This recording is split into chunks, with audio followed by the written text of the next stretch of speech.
सबको जय मसीह की। परमेश्वर के अति पवित्र नाम की स्तुति हो। मैं खुदा का धन्यवाद करती हूँ। परमेश्वर ने एक बार फिर से आपके सन्मुख आकर परमेश्वर के पवित्र कलाम से कुछ बताने के लिए, कोई वचन शेयर करने के लिए खुदा ने अपनी बेटी की मदद और सहायता की। मैं धन्यवाद करती हूँ। मैं आशा रखती हूँ आप लोग सभी प्रभु में आनंदित होंगे।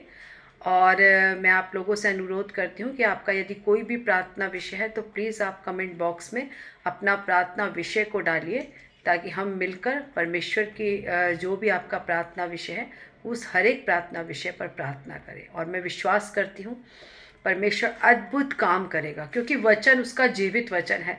जो भी वचन मैं आप लोगों से शेयर करती हूँ वो एक जीवित वचन है और 100% वो वचन आपके जीवन में कार्य करेगा। मैं विश्वास करती हूँ आपके जो भी प्रार्थना विषय हैं आप प्लीज़ उसे कमेंट बॉक्स में डालिए।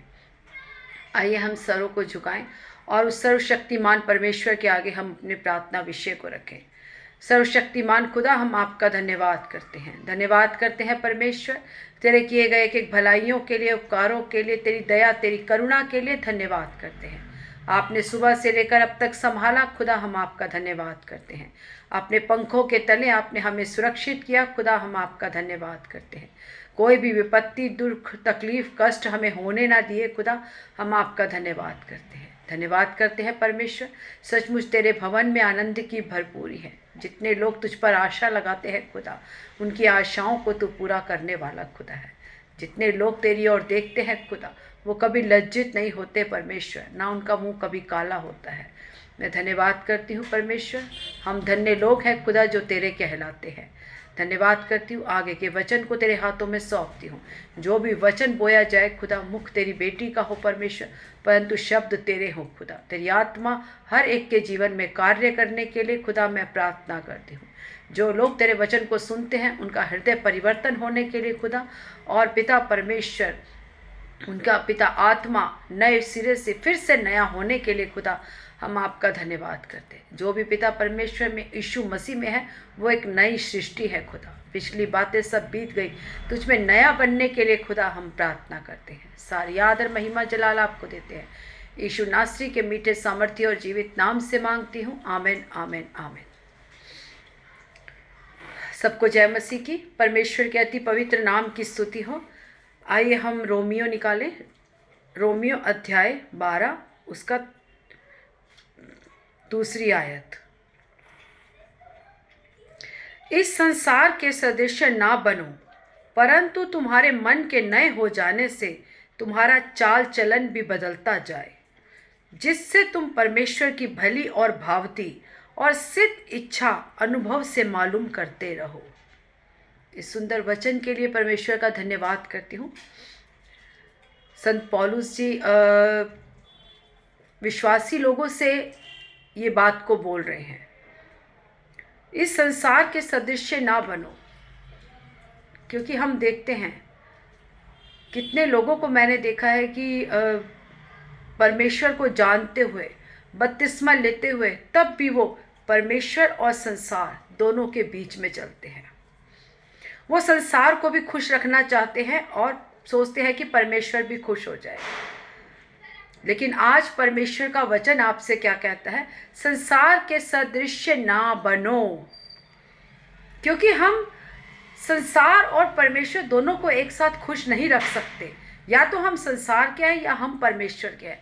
ये बात मैंने आपसे पहले भी वीडियो के जरिए बोली थी। जब हम परमेश्वर में बपतिस्मा लेते हैं तो हम एक नई सृष्टि बन जाते हैं। पिछली बातें सब बीत जाती हैं।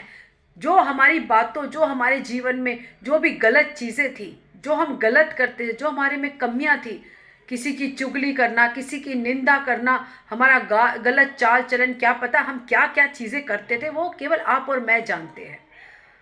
लेकिन जब हम प्रभु में बपतिस्मा लेते हैं तो हमारा सारा पुराना जीवन, जब हम पानी के अंदर जाते हैं तो हमारा पुराना जीवन सब खत्म होके जब हम पानी से बाहर आते हैं तो हम एक नई सृष्टि के रूप में बाहर आते हैं। जो बपतिस्मा ले हुए लोग, जो उद्धार पाए हुए लोगों के बारे में पौलुस कहते हैं, संसार के सदृश मत बनो, परंतु तुम्हारे मन के नए हो जाने से मन का नया कब हो गया? जब हमने यीशु मसीह का बपतिस्मा लिया, जब हमने अपने आप को उन पापों से अपने आप को मन फिराया, जब अपने पुराने जीवन को, पुराने मनुष्यत्व को छोड़कर परमेश्वर में एक नई सृष्टि बन गए। वो कहता है तुम्हारे नए हो जाने से तुम्हारा जो चाल चलन पहले था, जो पुराना था, जो तुम चाल चलते थे, जैसा तुम जीवन जीते थे, जैसा तुम रहते थे, जो जो काम तुम करते थे, वो सब वो बदल जाना चाहिए। तुम्हारे मन के नए हो जाने से तुम्हारा चाल चलन भी बदल जाए।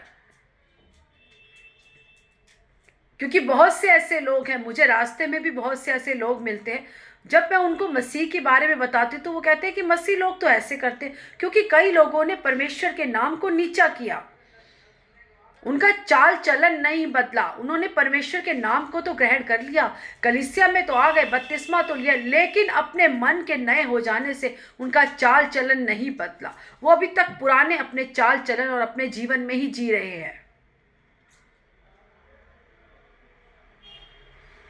जिससे तुम परमेश्वर की भली और भावती और सिद्ध इच्छा अनुभव से मालूम कर सको।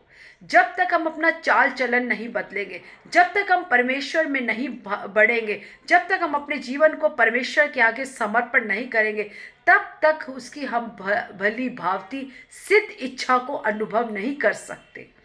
हम नहीं जान सकते, आप और मैं, कि परमेश्वर की आपकी और मेरे जीवन से क्या योजना है। ना ही हम उस जीवन की योजना के अंदर चल सकते हैं जब तक हम अपने चाल चलन को नए सिरे से फिर से नया ना करें। मन तो नया हो गया परंतु चाल चलन पुराना है। उन सब लोगों से पौलुस कहता है कि संसार के सदृश मत बनो। संसार भी उस भेड़ चाल में चल रही है। हम दिवाली भी मना रहे हैं, हम होली भी मना रहे हैं, हम भैया दूज भी मना रहे हैं, और हम परमेश्वर के भवन में भी जा रहे हैं। हम संसार को भी खुश कर रहे हैं, हम सोच रहे हैं कि उसके साथ परमेश्वर भी खुश हो जाए। बिल्कुल नहीं। केवल हम परमेश्वर की ओर बढ़े।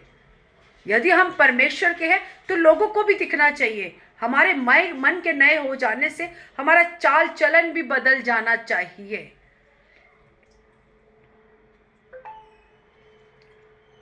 अगर हमारा चाल चलन नहीं बदला तो कोई फायदा नहीं है हमारे मन के नए हो जाने से, कोई फायदा नहीं है आपका भवन में जाने से, कोई फायदा नहीं है बपतिस्मा लेने से, जब तक हमने अपने चाल चलन को ही नहीं बदला। और यदि हम अपने चाल चलन को नहीं बदलेंगे तो हम परमेश्वर की आवाज़ को कैसे सुनेंगे, हम कैसे उसकी इच्छा को पूरी कर सकेंगे, और कैसे जान सकेंगे कि परमेश्वर ने हमें किस लिए बुलाया और खुदा की हमारे जीवन में क्या इच्छा है। परमेश्वर तब तक आपको अपनी इच्छा में नहीं लेके चलता, तब तक आपने उस इच्छा को आपके ऊपर प्रकट नहीं करता, जब तक आप उसके आगे समर्पण नहीं करते, जब तक आप संपूर्ण मन से उसके आगे समर्पित नहीं होते।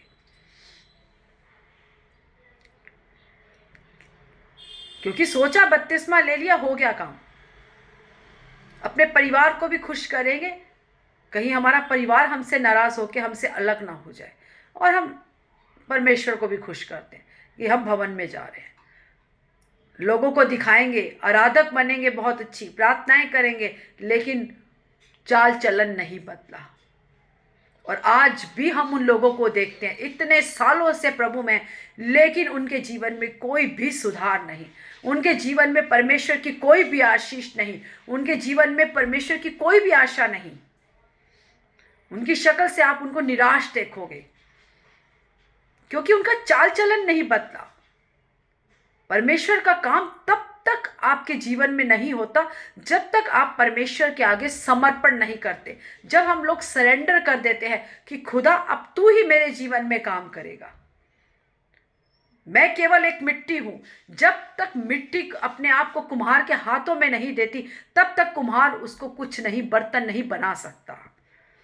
जब मिट्टी अपने आप को कुम्हार के हाथ में देती है, जो उसको पैरों से रौंदता है, उसको गूंद गूंद के मिट्टी से एक सुंदर बर्तन बनाता है, जिसको जितना वो उसको पैरों से मलता है उतना एक सुंदर बर्तन बनता है। उसके लिए हमें, आपको और मुझे अपना जीवन परमेश्वर को समर्पण करना है। लेकिन हम अभी तक अपनी ही बुद्धि चला रहे हैं, अपने ही ज्ञान से चल रहे हैं। नहीं परमेश्वर, मैं तो तेरे भवन में आ ही रहा हूँ, तेरी इच्छा तो पूरी कर रहा हूँ। हाँ ये ना, मेरा परिवार का भी नाराज नहीं होना चाहिए, आसपास के आस पड़ोस के पड़ोसी भी नाराज नहीं होने चाहिए। लेकिन आज उन लोगों से परमेश्वर की आत्मा बात कर रही है जिन्होंने परमेश्वर को उद्धारकर्ता के रूप में ग्रहण करके अपने चाल चलन को आज तक नहीं बदला। और यदि आप सोचते हैं कि आपके जीवन में परमेश्वर का अद्भुत काम होगा, परमेश्वर की आशीषें आएंगी, आप बढ़ोतरी करोगे, आपके बच्चे आशीषित पाएंगे, आप आनंद जीवन पाओगे, तो आप सब गलत है। आपके जीवन में कोई भी आशा नहीं होगी यदि आप संसार के सदृश आज तक चल रहे हैं। क्योंकि पौलुस के जीवन को हम देखते हैं, वो लोगों को, कलीसियाओं को सताने वाला एक इंसान था, एक बड़ा अधिकारी था। वो जहां जहां परमेश्वर की आराधना होती थी, जहां जहां लोग परमेश्वर की स्तुति करते थे, वहां वहां वो उन लोगों को मारने जाता था। उसे अच्छा आनंद आता था। लेकिन जब परमेश्वर की आत्मा ने उससे बात की, जब उसने अपने मन को फिराया, जब परमेश्वर की ओर फिरा, तब परमेश्वर के समर्पण करके परमेश्वर, उसने अपने पुराने मनुष्यत्व को छोड़कर केवल परमेश्वर की ओर देखा। इतना दुख आया, इतना संकट आया, इतना कलेश उसके जीवन में आया, कितनी बार उसे मार खानी पड़ी, कितनी बार उसको जेल खाने में जाना पड़ा, कितने उसके जीवन में सताव आए, परंतु हर एक दुख संकट में भी उसने परमेश्वर की महिमा की। और परमेश्वर ने उसे अद्भुत आशीष, अद्भुत सामर्थ्य दिया। जब पौलुस का हम देखते हैं कि जब उसके माथे से पसीना आता था, उस रुमालों को भी जब बीमारों के ऊपर लगाया जाता था तो वो चंगे होते थे। ये परमेश्वर की सामर्थ्य थी जो उसके साथ थी। और वो जानता था कि मेरा चाल चलन प्रभु के साथ कैसा है, वो केवल प्रभु और मैं जानते हैं। हम लोगों को दिखावा तो कर सकते हैं, लोगों को तो बेवकूफ़ बना सकते हैं कि हम बड़े धर्मी हैं, लेकिन हम परमेश्वर के आगे अपने आप को धर्मी कैसे कहलाएंगे? क्योंकि तुम्हारा चाल चलन परमेश्वर जानता है। परमेश्वर मनों को जांचने वाला परमेश्वर है। हम परमेश्वर से छुप के कहीं नहीं जा सकते, ना उसे हम बेवकूफ़ बना सकते हैं, क्योंकि परमेश्वर जानता है कि आप और मैं, मेरा और आपका जीवन कैसा है। क्या हमारा चाल चलन बदला है? क्या हमारे मन के नए हो जाने से हम परमेश्वर के सदृश्य बने हैं, या आज तक हम संसार के सदृश्य होकर चल रहे हैं? अभी त्योहारों का समय, बहुत से लोग आपको, बहुत से मसीह लोग आपको त्योहार मनाते हुए दिखेंगे। कौन से मसीह को मानते हैं वो लोग? वो हर एक चीज कर रहे हैं, वो हर एक चीज जो संसार कर रहा है। आप कौन से संसार से अलगताई से चल रहे हैं? आप कैसे अपने आप को लोगों के सामने रिप्रेजेंट कर रहे हैं? आपको देखकर लोगों का मन कैसे बदलेगा? कैसे लोग परमेश्वर को जानेंगे जब आप ही अभी तक नहीं बदले? आप दूसरे को कैसे बदल सकते हैं जब तक आपका जीवन अब तक ही वैसा पुराना ही चल रहा है?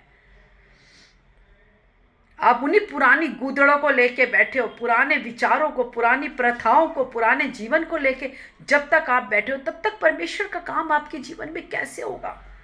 फिर आप कहते हो कि मैं 20 साल से यीशु मसीह में हूँ, 20 साल से कलीसिया में जाता हूँ, लेकिन आज तक मैं चंगा नहीं हुआ, ये बीमारी मेरे अंदर से चंगी नहीं हुई, मेरे बच्चे आज तक प्रभु में नहीं आए, मैं परेशान हूँ, दुख में हूँ, तकलीफ में हूँ।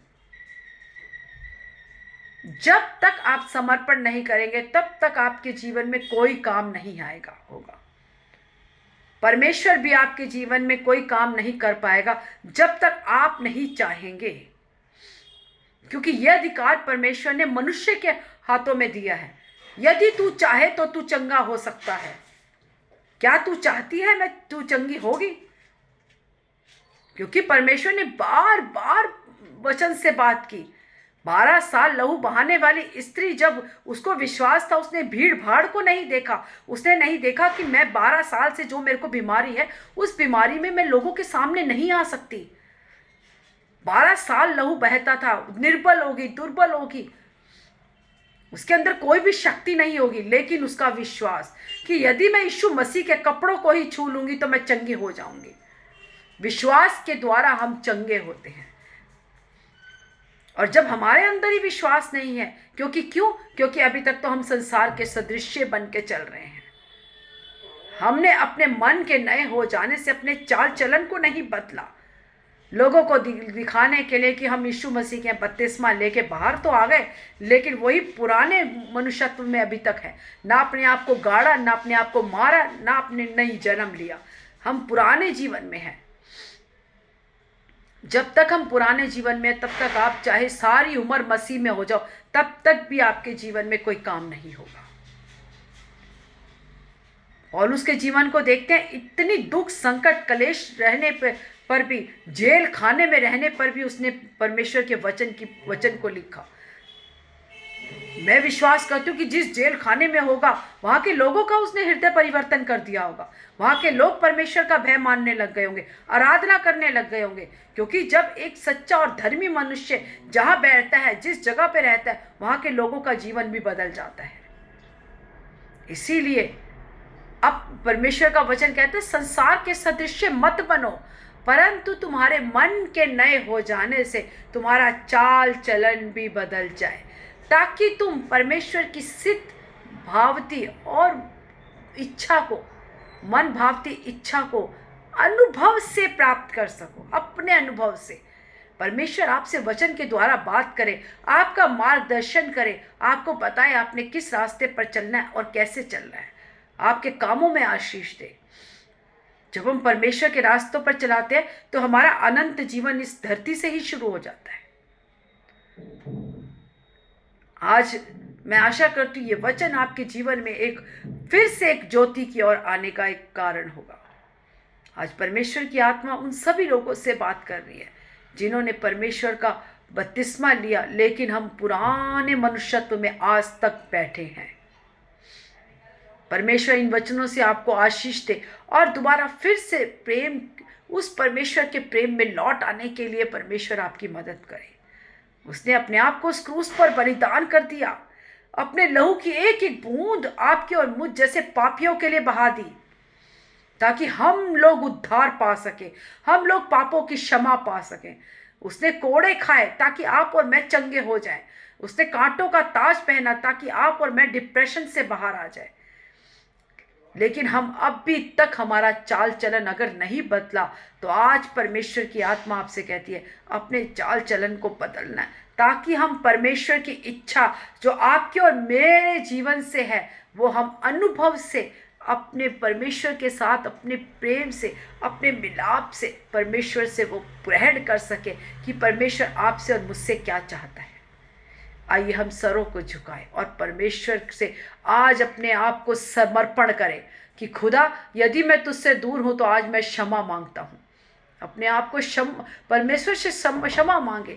वो क्षमा करने वाला दयालु परमेश्वर है, विलंब से कोप करने वाला अनुग्रहकारी परमेश्वर है। आइए हम अपने अपने सरों को झुकाएं और परमेश्वर से क्षमा मांगे और फिर से प्रभु के प्रेम में लौट आने के लिए परमेश्वर से प्रार्थना करें। हालेलुया। धन्यवाद यीशु प्रभु, सर्वशक्तिमान खुदा, हम आपका धन्यवाद करते हैं। धन्यवाद करते हैं परमेश्वर, तेरे किए गए एक एक भलाई उपकारों के लिए धन्यवाद करते हैं। सचमुच खुदा, आज तेरे वचन ने पिता हम लोगों से बातचीत की खुदा।